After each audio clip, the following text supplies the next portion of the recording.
थोड़ा थोड़ा एक सेकंड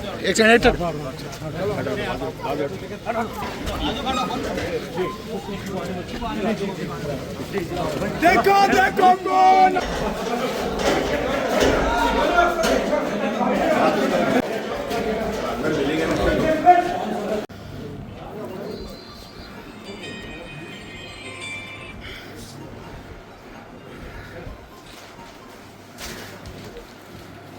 इधर देखिए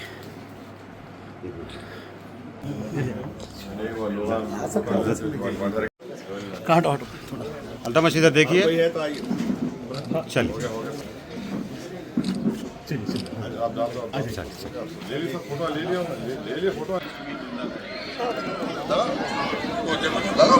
थोड़ा थोड़ा देखो देखो कौन आया, शेर आया, शेर आया, देखो देखो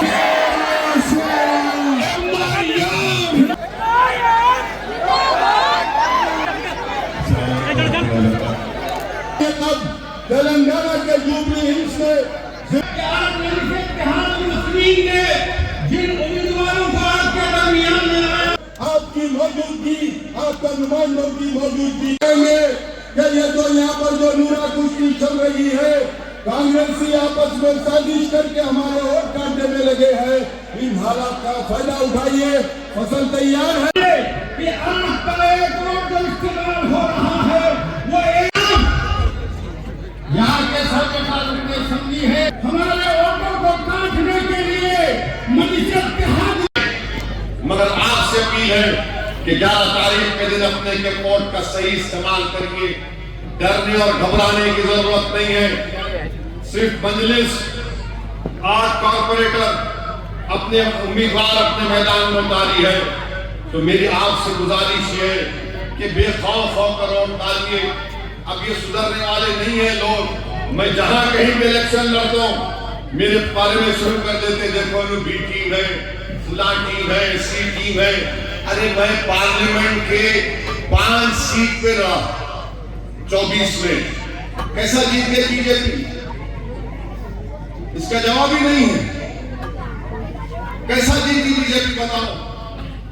7 यहां पर जीत गई, कैसा जीती बताओ? मैं कुछ किया यहाँ पर, मगर इल्जाम इसलिए लगाते हैं उस पर कि मुसलमानों की पॉलिटिकल एजेंसी ना बन जाए, मुसलमानों की सियासी लीडरशिप ना बन जाए। और मजलिस इत्तेहादुल मुस्लिमीन का मैं एक सिपाही हूं। मैं एक अज़म लेकर उठा हूं कि जब तक अल्लाह मेरी आंख को बंद नहीं कर देता, मैं इन नौजवानों को लीडर बनाऊंगा। मुसलमानों का, ना सिर्फ जगत्याल का बल्कि हिंदुस्तान का लीडर बनाऊंगा। मरकजी हुकूमत बीजेपी की लोकसभा में ये बहस करवाई कि वंदे मातरम के 150 साल हो चुके हैं, इस पर बहस हुई। जितने मुस्लिम अराकीन पार्लियामेंट अपनी तकरीर करे उसको उठाकर देखिए आप और खुद फैसला कर लीजिए, मुझे बोलने की जरूरत नहीं है। 1950 में 24 जनवरी को हमने अपनाया था। उस वक्त हमने आईन में लिखा था कि मजहबी आजादी हासिल होगी। पार्लियामेंट में खड़े होकर कहा कि हम इय्याका नअबुदु व इय्याका नस्तईन बोलने वाले, हम ला इलाहा इल्लल्लाह बोलने वाले हैं। हम हरगिज़ इस चीज को आप मजबूर नहीं कर सकते जो हमारे मजहब की बुनियादी तालीम के खिलाफ है, जो तौहीद है। कोई वंदे मातरम को पढ़ तो ले, उसके माने जान ले। एक एयर कंडीशन खोले तो बोले ठंडा खाना तो मेरे को आना। एक साथ हाथ का सिंबल लेके लड़ रहे हैं। अरे एक पार्टी के दोनों एक नहीं है तो क्या लड़ेंगे बीजेपी से? किस लिए लड़ रहे हैं? दोनों किस लिए लड़ रहे हैं? 28 का असेंबली इलेक्शन मैं लड़ना, तू नहीं लड़ना। अरे अब आप देखना इन दोनों में से कोई वापिस मामू के पास चले जाएंगे, दोनों में से चले जाएंगे। देखो दीवाने भारत की 540 की पार्लियामेंट में एक दीवाना खड़ा हो जाता है तो सन्नाटा हो जाता है। हैदराबाद में कैसा नहीं जीतते भाई? हैदराबाद में हार के अमित शाह मोदी आके इलेक्शन लड़ते, क्या क्या नहीं करते, मगर हम जीतते अल्हम्दुलिल्लाह। इसलिए जीतते कि वोट डालती आवाम अगर आज आप वोट डालना शुरू करेंगे तो मैं वादा कर रहा हूं 28 में डिलिमिटेशन होगा।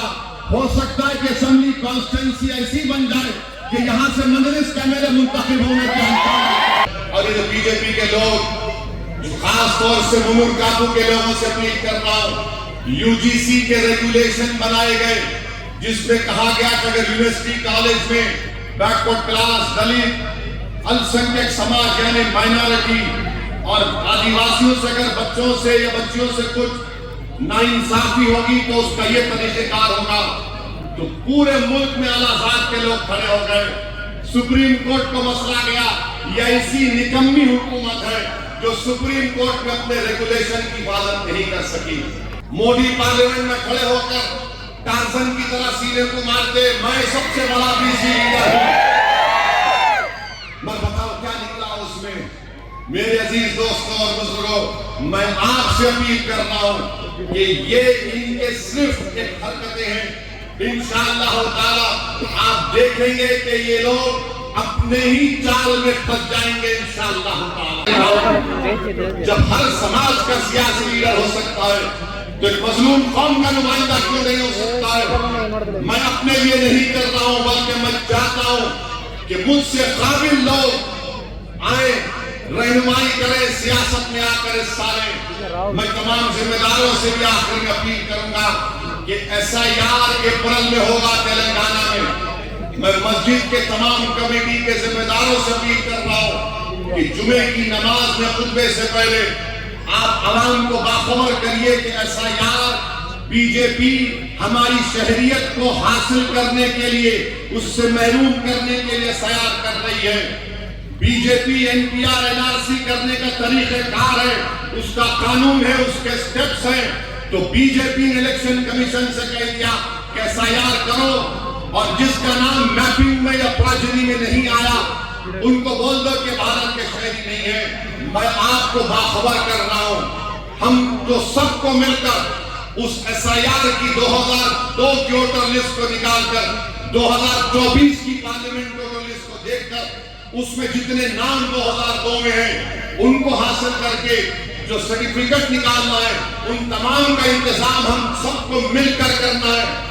जगतियाल हो या तेलंगाना हो, एक भी जेन्युइन मुसलमान का नाम वोटर लिस्ट से नहीं कटना चाहिए। मैं इसलिए कह रहा हूं कि गोवा में एक साबिका रुकने पार्लियामेंट है, उनको नोटिस चलेगा इलेक्शन कमीशन से कि तुम डॉक्यूमेंट बताओ क्या तुम भारत के शहरी हो। एक रिटायर्ड नेवी के ऑफिसर है, उनको कागज नोटिस चले गई, बताओ तुम्हारे पास क्या डॉक्यूमेंट है, तुम इस भारत के शहरी हो क्या। और ये जो वोटर लिस्ट इलेक्शन की है, इसको देखकर अपने वोट का इस्तेमाल करो ताकि आपको अंदाजा हो जाएगा कि आपका नाम वोटर लिस्ट है, आपके वालिद का, खानदान वालों का नाम वोटर लिस्ट है। ये भी प्रूफ होगा। तो अपने वोटों का इस्तेमाल करिए। पोलिंग परसेंटेज इन 8 वार्डों में इंशाअल्लाह ताला 90% होना चाहिए।